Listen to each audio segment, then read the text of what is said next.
ಕಳೆಂಗಡಿ ಗ್ರಾಮ ಪಂಚಾಯಿತಿ ವ್ಯಾಪ್ತಿಯಲ್ಲಿ ಬರುವ ಈ ಮಾತಾ ಬಿಲ್ಡಿಂಗ್ ರೆಸಿಡೆನ್ಸ್ ಇದು.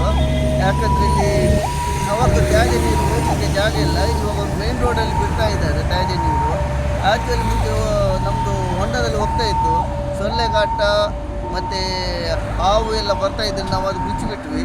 ಇವಾಗ ರೋಡಲ್ಲಿ ಹೋಗ್ತಾ ಇದೆ. ಎಲ್ಲ ಸಾರ್ವಜನಿಕರು ವಾಸನೆಯಿಂದ ಅವರು ಬೈತಾ ಇದ್ದಾರೆ ಜನರು, ಏನು ಪಂಚಾಯತ್ ಈ ಥರ ನೋಡ್ತಾ ಇಲ್ವಾ ಅಂತ ಕರೆಕ್ಟಾಗಿ.